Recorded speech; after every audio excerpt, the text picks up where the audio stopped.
Saudaraku yang dikasih Tuhan, tentu kalau saya bertanya kepada saudara, apakah saudara ingin jadi orang yang diberkati? Pasti jawabnya ingin, Pak, mau. Kami mau menjadi orang yang diberkati. Saudaraku yang dikasih Tuhan, bagaimanakah caranya atau rahasia untuk hidup diberkati itu? Kita membaca dalam kitab Kejadian pasal 22 ayat 17 dan 18 ya. Maka aku akan memberkati engkau. Saya ulangi, maka aku akan memberkati engkau berlimpah-limpah dan membuat keturunanmu sangat banyak seperti bintang di langit dan seperti pasir di tepi laut. Dan keturunanmu itu akan menduduki kota-kota musuhnya. Oleh keturunanmu lah semua bangsa di bumi akan mendapat berkat karena engkau mendengarkan firman-Ku. Nah, saudara, tentu ketika kita membaca ayat 17 ini, dan dikatakan di sini bahwa Tuhan akan memberkati Abraham dengan berlimpah-limpah, bahkan juga keturunannya akan menjadi bangsa yang sangat besar. Bahkan juga ada berkat perlindungan dari Allah terhadap keturunannya. Maka semua orang pasti kepingin, saya Tuhan juga kepingin seperti Abraham, diberkati dengan berlimpah-limpah. Saudaraku, untuk Abraham sampai kepada pernyataan Tuhan bahwa dia akan diberkati dengan berlimpah-limpah itu, ada proses yang harus ditempuh oleh Abraham. Ada langkah-langkah, ada step-step yang harus dilewati oleh Abraham. Apa sajakah yang menjadikan Tuhan berjanji memberkati Abraham berlimpah-limpah? Mari kita perhatikan Kejadian pasal 22 ini, saudara. Yang pertama adalah rahasia untuk diberkati, rahasia untuk hidup diberkati. Yang pertama, siap menerima ujian. Mari kita membaca ayat 1 dan 2. Setelah semuanya itu, Allah mencoba Abraham. Ia berfirman kepadanya, Abraham. Lalu sautnya, ya Tuhan. Firman-Nya, ambillah anakmu yang tunggal itu, yang engkau kasih, yakni Ishak. Pergilah ke tanah Moria, dan persembahkanlah dia di sana sebagai korban bakaran pada salah satu gunung yang akan kutunjukkan kepadamu.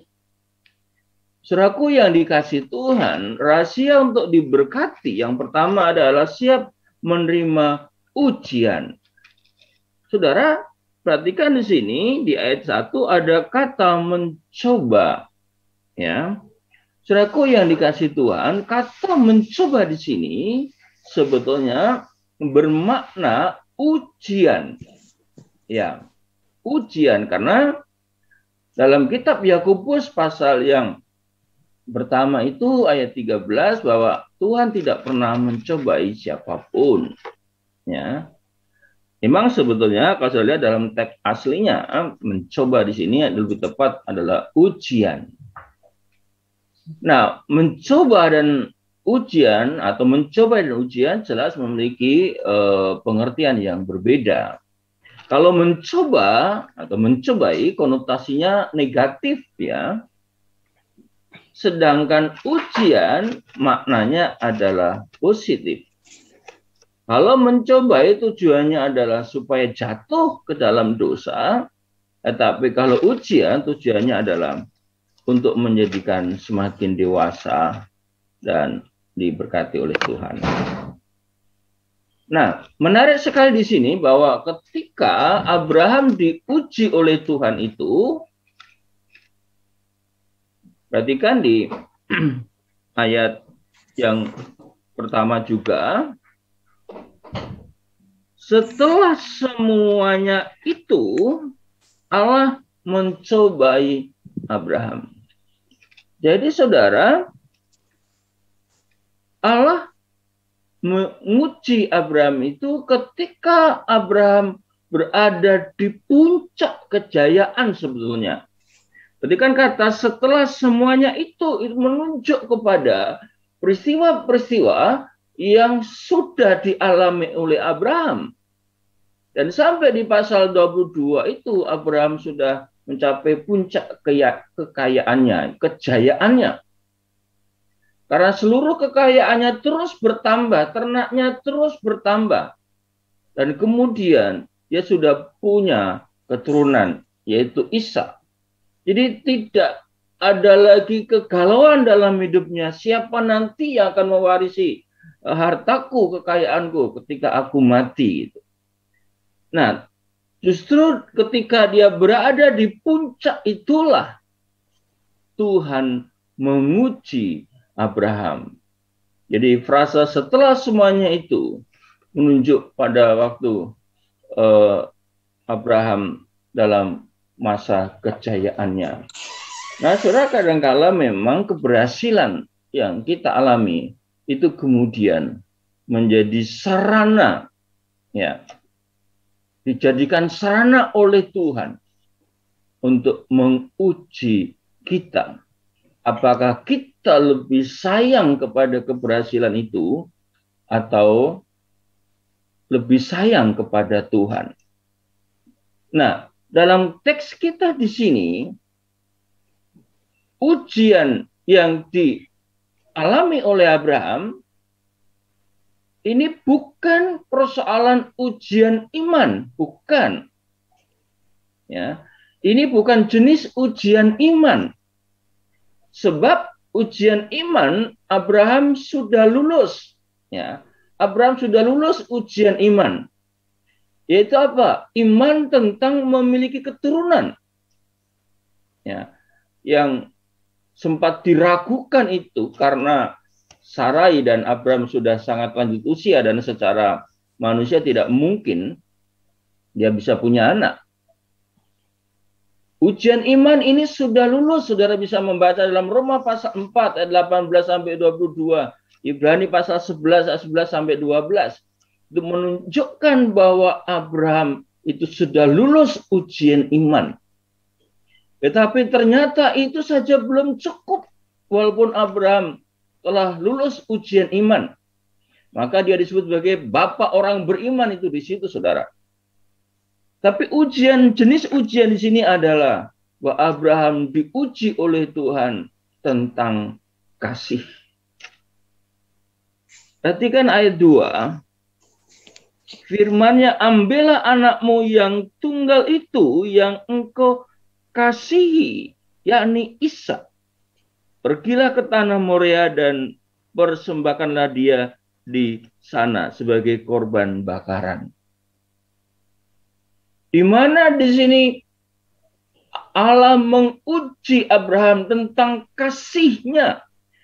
Apakah Abraham lebih mengasihi Ishak atau Tuhan? Apakah Abraham lebih memprioritaskan Tuhan yang telah menjadikan dia kaya raya, yang telah menjadikan dia menjadi orang yang jaya pada waktu itu? Apakah dia lebih mengasihi Tuhan atau lebih mengasihi Ishak, anak yang didamba-dambakan sebagai pewaris harta bendanya, sebagai pewaris keturunannya nanti, saudara. Kualitas kasih Abraham kepada Allah, apakah nanti mampu mengalahkan kasihnya kepada anak tunggalnya, yaitu Ishak. Saudaraku yang dikasih Tuhan, tentu ini memang ujian yang juga tidak ringan, ujian yang tidak mudah. Walaupun Abraham sudah lulus ujian iman, tetapi ujian kasih ini juga ujian yang sungguh sangat berat. Mengapa? Karena Ishak itu adalah anak tunggal, anak sematawayang, anak satu-satunya. Tentu kasih Abraham itu tertuju sepenuhnya kepada Ishak. Tapi kemudian Tuhan minta supaya Ishak dikorbankan sebagai korban bakaran. Hati bapak mana yang tidak begitu sedih gitu ya.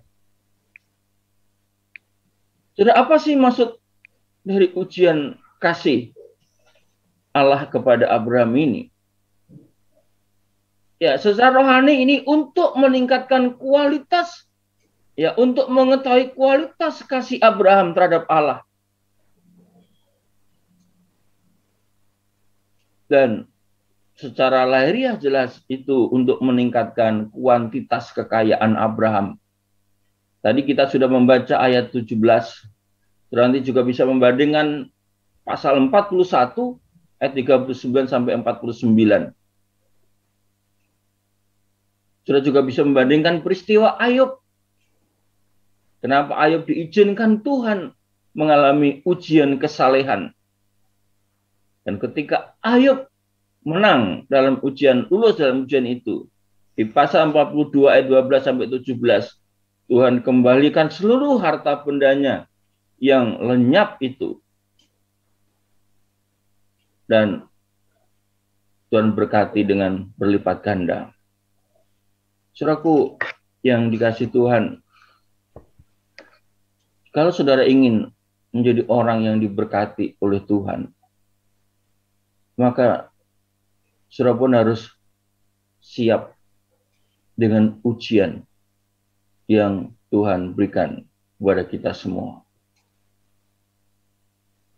Pada waktu itu jelas Abraham sangat menyayangi Ishak, sangat mengasihi Ishak.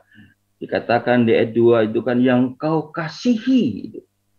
Karena dia adalah satu-satunya pewaris. Dan itu yang diminta Tuhan. Untuk dipersembahkan dan dikorbankan kepada Tuhan.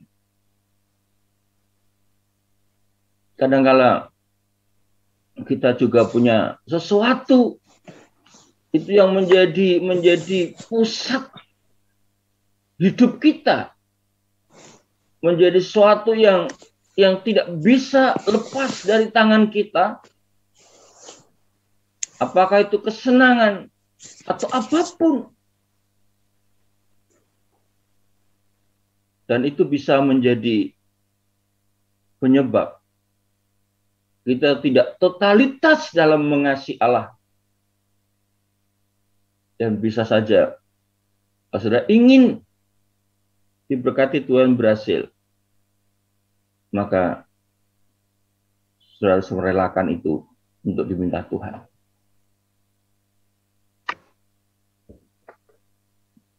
Rahasia yang kedua, saudara. Yang pertama tadi bagaimana supaya diberkati adalah siap untuk menerima ujian Tuhan. Ya. Orang diuji bukan saja pada waktu kekurangan, tapi saat kelimpahan pun orang bisa diuji oleh Tuhan. Yang kedua, bagaimana supaya memiliki kehidupan yang berhasil. Yang kedua adalah kuncinya taat kepada firman Tuhan. Taat kepada firman Tuhan. Perhatikan ayat yang ketiga, Kejadian pasal 22 ayat 3. Keesokan harinya pagi-pagi bangunlah Abraham. Ia memasang pelana keledainya dan memanggil 2 orang bujangnya beserta Ishak anaknya. Ia membelah juga kayu untuk korban bakaran itu. Lalu berangkatlah ia dan pergi ke tempat yang dikatakan Allah kepadanya. Perhatikan, keesokan harinya pagi-pagi bangunlah Abraham. Jadi ketaatan, saudara, adalah merupakan juga kunci untuk diberkati oleh Tuhan. Melakukan perintah Tuhan tanpa membantah, tanpa berdalih. Perhatikan frase keesokan harinya, pagi-pagi bangunlah Abraham. Ini menjelaskan bahwa Abraham dengan sepenuh hati, dengan sesadar-sadarnya, dia taat kepada perintah Allah tanpa membantah. Saudaraku yang dikasih Tuhan, kalau Abraham itu punya anak lebih satu, kemudian diminta satu, mungkin ya bagi orang-orang itu masih dibilang masuk akal ya. Tetapi ini anak tunggal, anak satu-satunya, diminta Tuhan supaya dikorbankan sebagai korban bakaran. Saya membayangkan bahwa setelah Abraham mendapatkan firman itu, mungkin dia juga bergumul dalam hatinya. Mungkin dia tidak bisa tidur sepanjang malam. Dia selalu membayangkan wajah anaknya yang besok harus dibawa ke Gunung Moria, ke tanah Moria, ke satu gunung yang akan ditunjukkan oleh Tuhan. Barangkali Abraham juga bolak-balik ke kamar, bisa melihat anak yang sedang tertidur, mengamat-amati, dan dalam hati dia berkata, "Nak, hari ini adalah terakhir kita bersama-sama. Karena besok aku akan membawa engkau di gunung pengorbanan karena Tuhan lebih meminta engkau." Mungkin bisa dia bolak-balik ke kamar untuk melihat anaknya karena dia besok harus membawanya. Saudaraku yang dikasih Tuhan, ini mengingatkan peristiwa ketika Abraham pertama kali dipanggil oleh Tuhan untuk pergi ke satu tempat yang akan ditunjukkan oleh Allah. Di Kejadian pasal 12. Dikatakan Abraham juga langsung berangkat ke tempat yang dia sendiri belum tahu. Menunjukkan betapa memang Abraham sudah belajar taat dari awal kepada Tuhan. Dari hal-hal yang bagi manusia kejamakan itu jelas tidak masuk akal. Namun Abraham telah belajar taat kepada Tuhan.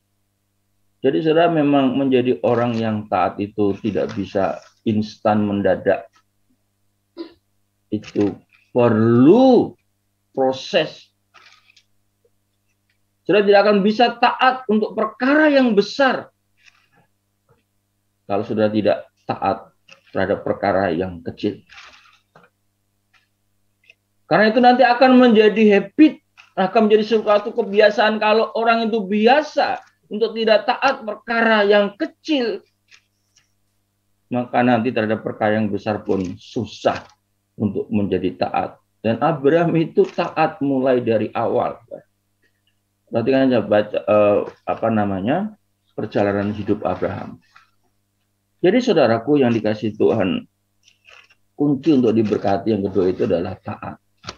Dan taat itu, Alkitab mencatat, taat itu sama dengan berkat. Taat itu mendatangkan berkat. Alkitab banyak mencatat bahwa ketaatan itu berbuahkan mujizat, berbuahkan atau mendatangkan berkat. Memang tidak bisa dipungkiri kadang-kala Karena ketaatan kita kepada Tuhan membawa kita kepada masalah. Tapi jangan lupa di balik masalah itu ada berkat Tuhan yang menanti. Jadi kuncinya taat. Ya, artinya taat itu adalah sama dengan berkat. Walaupun kadang-kala karena kita taat kepada Tuhan membawa kita kepada kesulitan, namun di balik kesulitan itu ada berkat Tuhan yang menanti. Taat sama dengan berkat. Taat akan menghasilkan berkat. Tentu sudah ingat peristiwa janda Sarfat dalam 1 Raja-Raja pasal 17 ayat 11 sampai 16. Secara manusia tidak mungkin itu dilakukan untuk membuatkan roti buat Elia, hamba Tuhan itu. Kenapa? Tepung yang ada dan minyak yang ada tinggal sekali masak dan habis. Dan setelah itu mereka mengatakan, saya dan anakku akan mati. Tetapi Elia mengatakan, lakukan saja. Buat lebih dulu untukku, setelah itu untuk kamu dan anakmu. Dan ketika itu dilakukan oleh janda Sarfat, maka tepung dan minyak itu tidak habis sampai kembali Tuhan memulihkan keadaan Israel. Gitu. Saudara juga bisa membaca dalam Lukas pasal 5 ayat 5 sampai 6. Di mana ketika Tuhan Yesus memanggil Simon, dia sudah menjala bersama saudara-saudaranya itu sepanjang malam dan tidak mendapatkan apa-apa. Tapi pagi-pagi ketika dia menepi, perahunya dipinjam oleh Tuhan Yesus untuk mengajar. Dan setelah selesai mengajar, Tuhan Yesus berkata, dorong agak ke tengah dan tebarkan jalamu. Lalu Simon berkata, sepanjang malam aku menangkap ikan dan tidak mendapat apa-apa. Tetapi karena engkau yang memerintahkan, aku akan melakukan. Dan saudara tahu, tangkapan dari jala Simon itu luar biasa hasilnya. Secara manusia tidak masuk akal karena itu sudah siang. Lagi pula tidak di tengah laut. Tidak di tengah danau, di pinggir. Ikan itu biasanya ada di tengah. Dan biasanya ada banyak itu pada waktu malam. Ini sudah siang. Itulah sebabnya kenapa nelayan itu berangkatnya mesti sore. Ya. Karena memang ikan itu ngumpulnya itu pada waktu malam itu mudah ditangkap daripada waktu siang. Tapi yang tidak masuk akal secara manusia itu dilakukan oleh Simon karena perintah Tuhan, maka Simon diberkati. Sudah tentu membaca kisah perkawinan di Kana itu. Air menjadi air anggur. Lain-lain itu jelas merasa ini tidak masuk akal, bagaimana mungkin gitu kan. Tetapi dia taat apa perintah Tuhan. Sehingga air dalam tempayan itu berubah menjadi air anggur. Ketaatan membawa berkat. Abraham diberkati oleh Tuhan berlimpah-limpah karena dia taat walaupun itu sulit bagi dia. Yang ketiga, saudara, rahasia untuk hidup diberkati adalah memiliki iman yang besar. Kalau yang pertama tadi siap untuk diuji oleh Tuhan. Yang kedua, taat akan firman Tuhan. Dan yang ketiga, memiliki iman yang besar. Mari kita kembali ke Kejadian pasal 22 ini ayat 4 sampai ayat 8. Ketika pada hari ketiga, jadi perjalanan mereka dari rumah itu ke daerah Moria itu 3 hari ya saudara. Ketika pada hari yang ketiga, Abraham melayangkan pandangnya, kelihatanlah kepada tempat itu dari jauh. Kata Abraham kepada kedua bujangnya itu, tinggallah kamu di sini dengan keledai ini. Aku beserta anak ini akan pergi ke sana. Kami akan sembahyang, sudah itu kami kembali kepadamu. Lalu Abraham mengambil kayu untuk korban bakaran itu dan memikulnya ke atas bahu Ishak, anaknya. Sedang di tangannya dibawanya api dan pisau. Demikianlah keduanya berjalan bersama-sama Lalu berkatalah Ishak kepada Abraham, kepada Abraham ayahnya, Bapak, sahut Abraham, iya anakku. Bertanyalah ia, di sini sudah ada api dan kayu, tetapi di manakah anak domba untuk korban bakaran itu? Ayat 8. Sahut Abraham, Allah yang akan menyediakan anak domba untuk korban bakaran baginya, anakku. Demikianlah keduanya berjalan bersama-sama. Kunci yang ketiga untuk hidup diberkati adalah memiliki iman yang besar. Saudaraku yang dikasih Tuhan, tentu kita semua tahu maksudnya di sini, yaitu meyakini sesuatu yang mustahil itu menjadi tidak mustahil. Perhatikan di ayat 5 itu loh. Dikatakan di sini, ya, kepada bujangnya itu kan, tinggallah kamu di sini dengan keledai ini. Aku beserta anak ini akan pergi ke sana. Perhatikan, kami akan sembahyang, sesudah itu kami kembali. Saudaraku, tentu Abraham paham betul bahwa Ishak ini akan dikorbankan sebagai korban bakaran kepada Allah. Apakah yang dikatakan kepada bujangnya nih Abraham bohong atau apa? Karena dikatakan sesudah itu kami kembali kepadamu. Coba lihat, dia tidak berkata sesudah itu saya akan kembali kepadamu, tetapi kami. Ini berarti Abraham yakin bahwa dia akan kembali lagi bersama dengan anak yang dikasih, yaitu Ishak. Berarti kan kami kan berarti jamak. Bukan aku, bukan saya. Kami. Karena Abraham punya keyakinan bahwa sekalipun Ishak mati dikorbankan mati, Allah sanggup menghidupkan kembali. Maka dia bilang, kami akan kembali kepadamu. Lalu perhatikan ayat 8. Sahut Abraham, Allah yang akan menyediakan anak domba untuk kurban bakaran baginya, anakku. Saya tidak tahu bagaimana perasaan Abraham ketika dia ditanya oleh anaknya, Bapak, ini sudah ada kayu, sudah ada api. Lalu di manakah anak domba untuk korban bakaran itu? Ishak kan belum tahu, belum diberitahu kalau sebetulnya yang dikorbankan ya dia gitu loh. Nah, ketika Abraham ditanya seperti itu oleh Ishak, anaknya ini yang akan dikorbankan,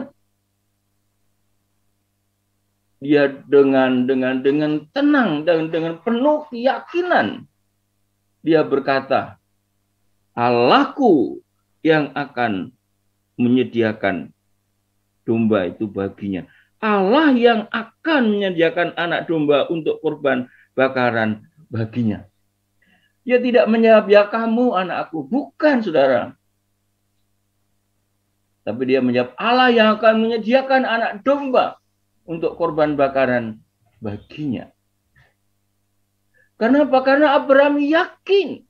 Dia punya iman yang besar, yang luar biasa. Kalau toh Ishak itu dibunuh, dijadikan korban bakaran, Allah sanggup menghidupkan kembali. Ya kira begitu. Tetapi kalau sudah lihat di ayat 11 sampai 13, apa yang menjadi iman Abraham itu terbukti, ya kan? Ketika Ishak sudah diikat dan ditaruh di atas kayu api yang hendak dibakar itu, lalu tangan Abraham teracung untuk membunuh Ishak, malaikat Tuhan berseru, Abraham, Abraham, kan? Sautnya, ya Tuhan. Lalu berfirmanlah, Lalu ia berfirman, jangan bunuh anak itu dan jangan kau apa-apakan dia. Sebab telah ku ketahui sekarang bahwa engkau takut akan Allah dan engkau tidak segan-segan untuk menyerahkan anakmu yang tunggal kepadaku. Ayat 13, ya kan? Abraham menoleh ke belakang, ya. Abraham menoleh, lalu melihat seekor domba jantan di belakangnya yang tanduknya tersangkut dalam belukar. Abraham mengambil domba itu lalu mengorbankannya sebagai korban bakaran pengganti anaknya. Jelas, iman Abraham terjadi. Itu berarti terjadi pula apa yang dikatakan kepada dua bujangnya, kepada bujangnya itu. Bahwa kami akan kembali kepadamu. Allah yang akan menyediakan anak domba itu untuk korban bakaran baginya. Imannya sungguh terjadi. Karena apa? Dia punya keyakinan yang besar. Yakinannya tadi, kalau toh Ishak jadi dibunuh, mati, dari yang mati itu Allah sanggup menghidupkan kembali. Itu imannya. Saudaraku yang dikasih Tuhan, seringkali ada perdebatan dalam kasus ini. Siapa yang dikorbankan Abraham? Ishak atau Ismail? Bukan Ismail, bukan Ishak, tapi domba. Allah menggantikan. Jadi iman itu saudara sama dengan mujizat. Iman bisa mendatangkan mujizat. Seperti apa yang dialami oleh Abraham ini. Iman itu kan percaya walaupun tidak melihat. 2 Korintus 5 ayat 7. Gitu kan. Abraham tidak melihat. Tapi dia percaya bahwa Tuhan sanggup menghidupkan Ishak kembali kalau toh Ishak jadi dibunuh. Ada banyak contoh dalam Alkitab. Orang-orang yang memiliki iman yang besar itu mengalami mujizat dalam hidupnya. Misalnya Lukas pasal 17 ayat 14. Karena iman ke-10 orang kusta itu pergi kepada imam. Walaupun ia belum melihat bahwa sakitnya sembuh. Ketika 10 orang itu ketemu Tuhan Yesus, mereka bertanya, Tuhan saya ingin sembuh. Lalu Tuhan Yesus bilang apa? Pergilah kepada imam dan tunjukkanlah dirimu kepada imam. Apakah ketika Tuhan Yesus mengatakan begitu orang ini, ke-10 orang yang sembuh? Tidak, belum. Kalau dikatakan dalam ayat itu, sementara dia berjalan, gitu kan, terjadilah mujizat kesembuhan. Karena iman, Nuh walaupun belum melihat bencana itu, ia tetap membuat bahtera. Maka akhirnya dia sekeluarga selamat dari air bah. Saudara, iman itu mendatangkan mujizat. Jika kita ingin diberkati, jika saudara ingin diberkati, milikilah kesiapan ujian hidup. Tuhan itu bisa mengizinkan ujian hidup itu kapan saja. Saya dan saudara harus siap. Milikilah ketaatan dan memiliki iman yang besar seperti Abraham. Orang yang hidup bergaul dan taat akan Tuhan. Orang yang hidup bergaul erat dengan Tuhan dan taat kepada Tuhan. Tidak akan dipermalukan. Tetapi dia akan dipermuliakan oleh Tuhan. Seperti Abraham. Selamat pagi. Tuhan Yesus memberkati. Shalom. Mari saudara kita berdoa mengakhiri chapel pagi kita hari ini.